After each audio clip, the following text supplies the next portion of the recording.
Viewers, the Prime Minister visited Kashmir today for the first time since the abrogation of Article 370. He addressed a gathering touted to be the biggest assembled in the valley after the law was struck down in August 2019. You can see those pictures.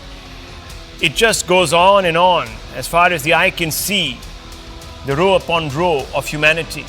In his speech, the Prime Minister noted that the locals were breathing free in a new Kashmir that had been released from the discriminatory and stifling provisions of Article 370. Most importantly, the Prime Minister vowed to, quote, keep winning hearts of Kashmiris, unquote, by working hard to build upon the opportunities that had opened up after Kashmir's psychological and constitutional integration with the rest of India. Listen in. Modi प्यार के इस कर्ज को चुकाने में कोई core कसर नहीं छोड़ेगा।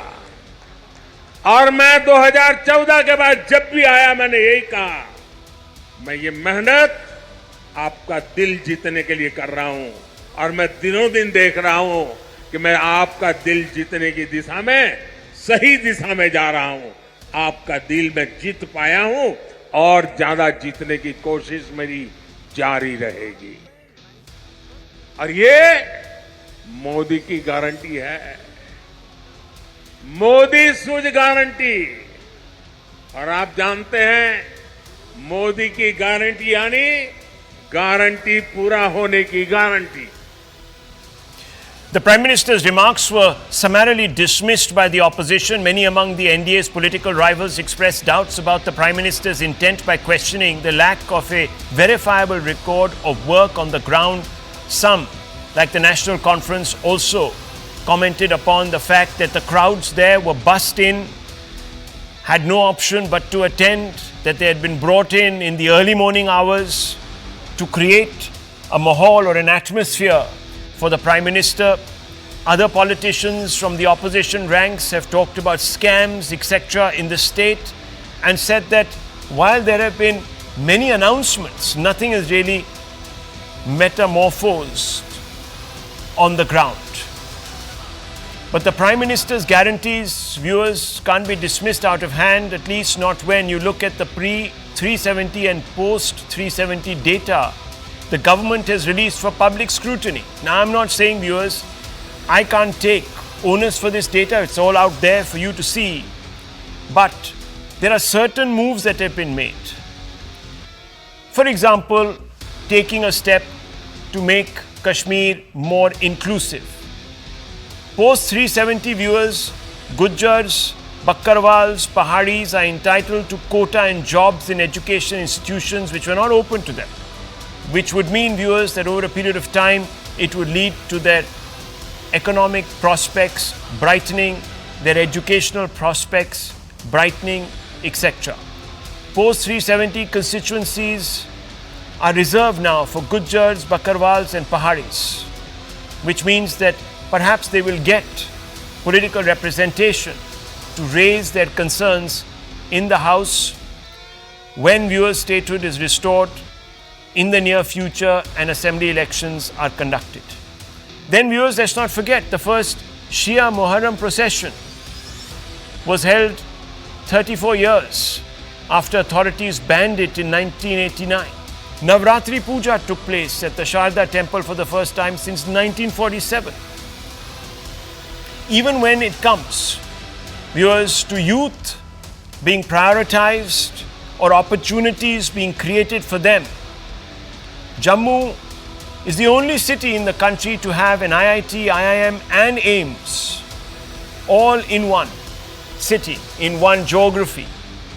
Youth participation in sports grew from less than 2 lakhs during the 2018-2019 time period to 62 lakh in 2022 to 23. And we also know, viewers, that sports are now visibly being played more often than not in the valley, and we have, of course, photographic and other evidence to suggest that. Nearly 4.74 lakh candidates were engaged in career counseling sessions. 151 job fairs were conducted between 2020 and 2023. Viewers, integration is also deepening, i.e., Kashmir is becoming more and more economically integrated. And let's have a look at those numbers with the rest of India, with mainland India. Investment proposals, let's be clear, proposals of 88,000 crores versus total investment of 15,000 crores till 2019. So 88,000 crores worth of proposals, investment proposals, to be cleared, to be fructified, vis-a-vis the 15,000 crores from 1947 to 2019 that were invested. You can look at that figure. Handicraft exports have doubled from 563 crores 21-22 to 1116 crores 2022 to 2023. 2.11 crore tourists visited in 2023. Now you can't take away those numbers, viewers. This are easily verifiable. Highest since independence. Obviously, they are bringing with them money to spend, and they're propping up an economy. Therefore, viewers, helping people earn an honest day's living. 4.45 lakh yatris have visited Amarnath Shrine in 2023. These are also tourists, inevitably, viewers, pilgrims who spend in the local economy. It's the highest in the last 10 years, which also shows that there is a degree of confidence among people to visit the state without the fear of terror reprisals. 9 tourist routes and 30 trekking routes have opened in Jammu and Kashmir and Ladakh post 2019 because there are tourists to cater to. New flights from Srinagar to Sharjah and night flights from Jammu to Srinagar to other parts of the country. In fact, recently 2 or 3 more routes just yesterday were announced, viewers. So connectivity is also increasing because people want to come. The peace dividend, there has been no stone pelting reported, viewers. There have been no hartals, mass strikes, that is. Which means, viewers, there is work actually happening. People are actually on the job. Road constructed from 158 kilometers per year, the pace, pre-2019 to 8,086 kilometers per year post-2019. New Banihal Tunnel and the Chinani Nashri Tunnel have been opened. 1.89 lakh houses constructed under PMA since 2019 compared to 24,000 since 1947. You can just look at those numbers. I mean, that is a huge, huge improvement. Tap water connections from 7.82 lakh pre-2019 to just 13 lakhs, double almost post-2019. The main Ravi Canal, Tral Lift irrigation scheme have been completed. Comprehensive flood management plan of River Jhelum and its tributaries, Phase 1, has been completed. World's highest railway bridge on the Chenab has been completed. Now, yes, the stones might have been laid, the foundation stones might have been laid in times before, but the work got done, viewers, because there has been peace. So there have been fewer interruptions, closures. And therefore, let's open this up. We have Lalit Ambardar, a Kashmiri activist. We have Tehseen Poonawala with us. We have Charu Pragya. Tehseen Poonawala, why is it becoming so hard now for people to accept that there is a Naya Kashmir? Now, you may not think it has reached the potential that you imagined it would, but it has only been, of course, 5 years. Where we've come from, the journey itself is remarkable. From absolute dissolution at one level to this massive upthrust of sentiment, I think you have to give it some credit. I mean, there are no, as I said, pelting. I mean, the number of terror incidents have come down. Good evening, Rahul, again. Thank you so much. And for one, I've been a supporter of the abrogation of Article 370. So that's good, that part. And no government is totally bad or totally good. So this government has done some decent things. But as you put in your introduction, Kashmir hasn't reached its potential. Forget its potential. In my opinion, it's fallen far back. May I ask you very humbly, how many Kashmiri Pandit fellow citizens of the past today have settled down in Kashmir? The answer is 0. How many people from outside of Kashmir have bought lands in Kashmir? The answer is as many as the Honorable Prime Minister's press conference is 0. The fact of the matter is, yes, terrorism incidences have come down, even 1 is too many, and I'm not going that. Right now in Ladakh, another territory that was separated, the Honorable Home Minister just yesterday, and you must have covered him, promised Schedule 6, which is you outsiders can't buy land and it has to be protected. So much for you were saying that you removed Article 370. I'm in support of it. But Ladakh is protesting, lakhs of thousands and thousands of people on the street. Now let's come to the issue of development. One factory, just one. I'm not asking for five. One factory that's come in Kashmir. The answer again is zero. All those projects you mentioned, sir, were inaugurated by Prime Minister Manmohan Singh, started by Prime Minister Manmohan Singh. None started by Prime Minister Modi. And the proof of the pudding in any democracy is in the elections. If the Honorable Prime Minister believes the BJP has such popularity in Kashmir, Jammu and Kashmir, call for an election today. Why are you not calling for an election? Tell me another democracy, Rahul, where you don't have an election and a state is being run from Delhi. That is not democracy. The constitution of Jammu and Kashmir is being thrown out of the window. Therefore, the constitution of India applies wholly and fully. Can I ask you a question? A counter question. You're talking about Please. The virtues of a merely electoral democracy, right? And you're saying that's the test, isn't it? That's what True. you're saying? True. It's Now the tell me ultimate something. test. Now tell me something.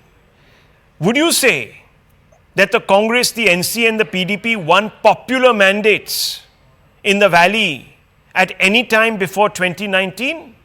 Or they won by 2 or 3 or 4% of the total people who turnouts of that kind? Was that a No, you're popular wrong. mandate? It was a popular mandate. In quite a few, Right. there was 60-70% turnout. Viewers, let me you tell may see the records for yourself. One second. Let me tell you, In viewers. fact, the 2% turnout happened when the BJP was One in second, government. viewers. Let me tell you this. That the very same people who would call for boycotts of the election were the very same people who were being interlocuted with for years altogether. By whom? The same ecosystem. Mani Shankar Iyer went and hugged a person who swore by Pakistan. It's on TV. Sitaram Yachuri, Mr. Azad, they all went and gale mil gaye. With whom? With people who were arming the future of Kashmir and our country with what? Am I wrong, Lalit Ambardar? Before I bring the BJP yet the Prime in, Minister you cried have been somebody who has been Azad. dispossessed. One second, sir. You have been dispossessed from your home, Mr. Ambardar. Tell me how things have changed. Would you like to go back? You mentioned about Mani Shankar Iyer. Once upon a time, I have been at one stage. I used to say Pakistan has two diplomatic representations in India. One is Mani Shankar Iyer, and other is the Rawalpindi's High Commissioner in Delhi. He would speak. He has gone all the way. Not only begged this Hurriyat chief, Sayyid Ali Shah Gilani, Pakistani stooge who Pakistan claimed in Dulat's joint book that he was our man in Srinagar in India. That's what ISI chief had mentioned in that book. And he's the one who let Kashmir go into the cycle of death and destruction. And I'm so sorry and sad that he died a natural death. He should have been hanged to death. Number two, he talks about democracy. You mentioned about how many people they have been voting for. Can you imagine the present Lok Sabha member for Srinagar constituency? That is Sheikh Farooq Abdullah. You know how many votes he secured? 1 lakh. And how many votes the next candidate was from PDP? He got 30,000 votes. And the headline was Farooq Abdullah wins by 70,000 votes. He had just secured 1 lakh votes in Srinagar, the capital city. And today they are accusing the Narendra Modi for having blackmailed the government officials to come and join the program. This is what the democracy was. And democracy was a people's elected chief minister Farooq Abdullah. He fled, that coward fled on 19th of August 1990 when Kashmiri Hindus were being pursued and sought by jihadists holding AK-47 rifles. He went and left Kashmir. And you know what? For next 6 years, he did not show up in Kashmir. That was also democracy. But what I want to mention about something very important. See, 5th of August 2019 was a momentous day, historical day. Narendra Modi showed that political spine, I call it Sanatani Soch, that he abrogated that obnoxious piece of constitutional arrangement that allowed pan-Islamism inspired vociferousness to grow in Kashmir, which led to Kashmir Jihad. And the worst victims of Kashmir Jihad have been Kashmiri Hindus, aborigine Kashmiri Hindus. Tools of genocide were murder, mass murder and rape, and gang rape. And what I talk about today But is what began on 5th August 2019. It wasn't just that you would change the situation overnight. It started a the process. process of You started a process. disbanding that You started a ecosystem. process. It will take time. For 70 years, viewers, we were trying a process where we were trying to win back those that had been co-opted by Pakistan, but no one bothered about that. That was okay. Yes, You know, viewers, let me tell you something. Viewers, before I bring in Charu Pragya, let me just tell you something. By this You logic, give me 10 seconds, Rahul. let me just tell you 1 second. Lalu Prasad Yadav, viewers, who did very little and admitted it for his own people. And when he was asked, he says, but I gave you a voice. The bar is set so low for people like Lalu Prasad Yadav by the Congress, etc. But for Modi, it's set here. They expect him to do everything that they failed to do in 70 years in 5. Viewers, it's a tough state. Kashmir is the most difficult terrain to run, administer because of all sorts of complications, and of course, a border that remains, viewers, remains vulnerable to cross-border attack. Don't forget, there is an external factor constantly working. But nonetheless, Charu Pragya, I don't want to speak for you, but the question is, where are the Kashmiri Hindus that are supposed to return? Where are the other bounties that Mr. Tehseen Poonawalla hoped would appear on the horizon and be set in the ground in Srinagar and other pockets of Kashmir? Good evening again, Rahul. I'm going to take a very basic example. Construction takes time, development takes time, and destruction is done in a moment like this. And when we speak about the valley, when we speak about Kashmir, a bomb blast is done with the press of a button. But to construct this entire valley in a whole new way, to give a better life to the people, is going to take time, and we have been seeing that unfold with our very eyes for the last several years. I can go on and on about Kashmir. The beauty of today was seeing all these testimonials by people who were going to listen to their Prime Minister speaking. It was beautiful. Old women, young children, they're all talking with so much excitement. Another thing is the celebration of the tricolour. Every time we are celebrating a national festival, Kashmir is coloured with our tricolour. It's beautiful. In fact, Rahul Gandhi himself hosted the tricolour at Lal Chowk, and that is credits to Modi ji. I think that when the bar is set very high for Modi ji, as you just said, especially by those who are in the opposition, those who could do nothing for the people of Kashmir, it infuses him with more energy and more inspiration to do better. I have a lot of data I can give you, and you've given a lot of data yourself, but I'm just going to talk about 2 or 3 very important things. Stone pelting. It was a problem not only because stones were being pelted at our armed forces, it was a problem because that's where the energy of the youth was directed. From nearly 2,000 incidents in 2018, it's down to 0 this year. 0 in 2023. That's what I meant by this year.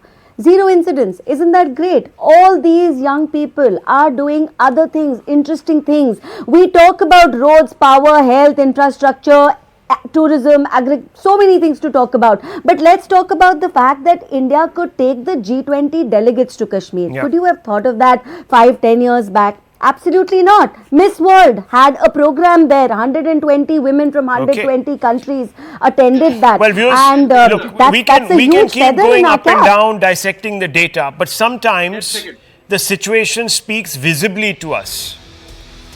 You see the changed atmospheric. Sometimes that's all that is needed, and it's there before you.